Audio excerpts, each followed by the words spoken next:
अस्सलाम वालेकुम मेरे प्यारे दोस्तों। आज मैं बना रही हूँ बहुत ही मज़ेदार ड्रम स्टिक, बहुत ही चीज़ी और बहुत ही यमी। और इन्हों बनाया कितना मैं दी रेसिपी बहुत ही ज़बरदस्त है। उम्मीद है तुहानू ज़रूर पसंद आएगी। अच्छा, लैग पीस ले आ, उन्होंने मैं इदा कट लगा लिया। इदा कट लगाने का मकसद ये है कि अच्छी तरह कुक होंगे।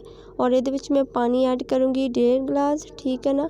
और इनू मैं ये मैं पाऊँगी लहसुन और अदरक, ठीक है ना। अदरक के टुकड़े और साबुत लहसुन और हल्का या ये मैं नमक ऐड किया और मैं कवर कर दूँगी 15 मिनट वास्ते। 15 मिनट हो चुके हैं माशाल्लाह। और चिकन काफ़ी गल चुके हैं, बहुत ही ज़बरदस्त खुशबू आ रही है। स्मेल वगैरह सारी इतना ख़त्म हो जाएगी। लहसुन लाजमी ऐड करूँगे और अच्छी जी यदि लुक आनी है, बहुत ही मज़ेदार, बहुत ही टेस्टी बनते हैं। और अगर मेरे चैनल ते नवे तो जल्दी ने जाके सब्सक्राइब कर दो और नाल ही बेल आइकन का बटन प्रेस कर दियो ताकि तुहानू हर आने वाली वीडियो मिल सके। अच्छा, जेरी मेरी वीडियो वॉच करते हो ना, सिर्फ एक रिक्वेस्ट करूँगी, तुसी अखबारी नुमाइंदे ना बनया करो।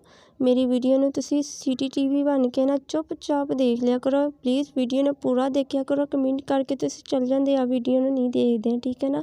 इदा वीडियो की मेरी बहुत ही बुरी हालत हो जाती है। अच्छा, चिकन नू अलग कर लूँगी। अच्छी तरह गल गया वा, हड्डी बहुत ही कम दी है, ठीक है ना। इनू अच्छी तरह साफ़ सुथरी करके धो लेना वा तुसी और ज़ाया नहीं करनी, यही तो कम दी चीज़ है। अच्छा जी, मेरी वीडियो ने पूरा फुल वॉच कर लिया करो। आ देखो रेशा मैं अच्छी तरह कर लिया। तुसी चाहे तो इनू कुट भी सकते हैं, ठीक है ना। कुंडे वगैरह तो कर लो, मशीन ते ग्राइंड कर लो। और ये मैं पाऊँगी प्याज, ठीक है। छोटा प्याज लिया, बारीक चॉप किया होया। और ये मैं पाऊँगी हरा धनिया बहुत ही अच्छी लगेगा। कलर इदा ना हरा धनिया का बहुत अच्छा लगेगा। ये मैं पा रही हूँ चीज़, मोज़रेला चीज़। अगर तुसी ऐड करना चाहते हैं तो कर सकते हैं, वरना तुहाडी चॉइस आ। 2 आलू बॉयल किए, उन्होंने क्रश कर लिया, ठीक है ना मैं। और अच्छी तरह इन्हें मिक्स करांगे। ये लाल मिर्च पाई, 1/2 चम्मच हल्दी कलर वास्ते पाऊँगी और नमक हस्बे ज़रूरत इस्तेमाल करूँगी। ये 1 चम्मच सुक्का धनिया, ठीक है ना। और 1 चम्मच गरम मसाला। इन चीज़ों को मैं अच्छी तरह मिक्स कर लेना, ठीक है ना। और अच्छी तरह मिक्स करूँगी। माशाल्लाह मसालियाँ की इन्नी ज़बरदस्त खुशबू आ रही है, बहुत ही यमी, बहुत ही ज़बरदस्त लगणगे। रमज़ान ते तुसी इस रेसिपी नू ट्राई कर सकते हैं और अफ्तारी के टाइम बहुत ही जल्दी बन जाते हैं। तुसी समान रेडी करके रख लो, ख़राब भी नहीं होंगे, फ्रीज़र ते रख सकते हैं, ठीक है ना। देखो हुण अच्छा जी, ड्रम स्टिक तैयार करांगे, ठीक है ना। मैं इन्ना साइज़ लूँगी जिन्ना आप आटे का पेड़ा लेंदे, ठीक है ना। हाथ में मैं घी लगाया, तुसी पानी भी लगा सकते हैं, ठीक है ना। थोड़ा जिहा मैं ये होर ऐड कर लूँगी ताकि थोड़ी मोटी जी होंदी है ना लैग पीस एदी। और ये मैं चीज़ ऐड करूँगी, ठीक है ना। अगर तुसी पहला चीज़ पाना चाहते हैं तो पा सकते हैं, वरना तुहाडी चॉइस है। ये तुसी बाद च लाजमी पानी है, ठीक है ना। हुण इनू मैं कवर कर लूँगी अच्छी तरह, हाथ दी मदद नाल इनू घोट लेना वा, तुसी दबा लेना अच्छी तरह, ठीक है ना। देखो माशाल्लाह बहुत ही अच्छी जी यदी लुक आ गई है और बहुत ही प्यारा जिहा लैग पीस बन गया वा। इन्ने तो मुर्गियां दे लैग पीस नहीं होंगे जिन्ने असी बना लेंदे मोटे मोटे। चलो मैं हुण एक ट्राई करके तुहानू दिखा दिंदी हाँ, ठीक है ना। इन्हें मैं लगाऊंगी मैदे नू अच्छी तरह ये अंदर कवर कर दूँगी, ठीक है ना। और अच्छी तरह मैदा लगना चाहिए वा, जो एक्सट्रा मैदा होएगा ना वो आप ज़ाया कर देंगे। आ देखो इन्हू अच्छी तरह साफ कर लेंगे और बिल्कुल हल्की हल्की तय मैदे की ये उत्ते होएगी, ठीक है ना। आ देखो इदा तैयार कर लेना वा। और बाकी दूसरा भी आप रेडी करूँगी, हाथ घी या पानी तुसी लगा सकते हैं। देखो चीज़ ऐड करूँगी, चीज़ का सारा ये अंदर मज़ा होना वा।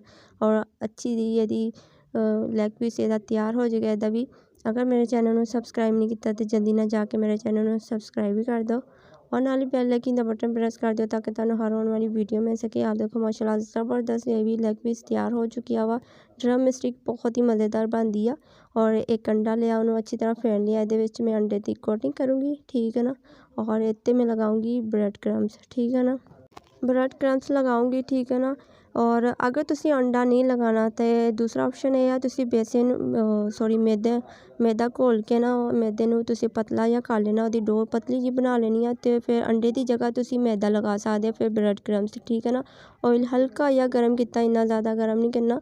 और ये मैं थोड़ा जिहा ऑयल ये उपर करूँगी ताकि अच्छी तरह ये अंदर जो उपर सेक लग जाए, और जो चेंज करूँगी ख़राब ना हो, ठीक है ना। देखो माशाल्लाह इसकी लुक देखो काफ़ी अच्छी आ चुकी है। अच्छी तरह सेक लगने तो बाद अच्छी तरह कुक होगी एक साइड, ठीक है ना। ਹੁਣ मैं दूसरी साइड चेंज करूँगी। माशाल्लाह बहुत ही अच्छा कलर आया ਇਹਨਾਂ ਦਾ। ਔਰ ਘੀ ਤੁਸੀਂ ਆਪਣੇ ਹਿਸਾਬ ਨਾਲ ਪਾ ਸਕਦੇ ਆ। ਮੈਂ ਇੰਨਾ ਜ਼ਿਆਦਾ ਘੀ ਇਸਤੇਮਾਲ ਨਹੀਂ ਕਰੂੰਗੀ ਕਿਉਂਕਿ ਫਿਰ ਦੁਬਾਰਾ ਕਿਸੇ ਖਾਣੇ 'ਤੇ ਇਸਤੇਮਾਲ ਨਹੀਂ ਹੁੰਦਾ, ਠੀਕ ਹੈ ਨਾ। ਥੋੜ੍ਹੇ ਥੋੜ੍ਹੇ ਘੀ 'ਤੇ ਆਪਾਂ ਕਰਾਂਗੇ। ਔਰ ਅੱਛੀ ਤਰ੍ਹਾਂ ਇਹਨੂੰ ਕੁੱਕ ਹੋਣੇ ਤੋਂ ਬਾਅਦ ਮਾਸ਼ਾਅੱਲਾ ਅੱਛੀ ਤਰ੍ਹਾਂ ਇਹਦਾ ਕਲਰ ਆ ਚੁੱਕਿਆ। ਜਲਦੀ ਹੀ ਕੁੱਕ ਹੋ ਜਾਂਦੇ ਆ, ਜਲਦੀ ਹੀ ਬਣ ਜਾਂਦੇ ਆ। ਡਰਮ ਸਟਿਕ ਤੇ ਰੈਡੀ ਹੋ ਚੁੱਕੇ ਆ। ਮਾਸ਼ਾਅੱਲਾ ਕਿੰਨੇ ਪਿਆਰੇ ਲੱਗਣ ਦੇ ਆ, ਇੰਨੇ ਸੋਹਣੇ। ਹੁਣ ਦੇਖੋ ਇਹਦੀ ਫਾਈਨਲ ਲੁੱਕ। ਮਾਸ਼ਾਅੱਲਾ ਕਿੱਦਾਂ ਫਿਰ ਆਈ ਨਾ ਚੱਸ, ਕਿੰਨਾ ਜ਼ਬਰਦਸਤ ਬਣਿਆ ਵਾ। ਬਹੁਤ ਹੀ ਮਜ਼ੇਦਾਰ ਚੀਜ਼ ਹੀ। ਓਕੇ, ਅੱਲਾ ਹਾਫਿਜ਼।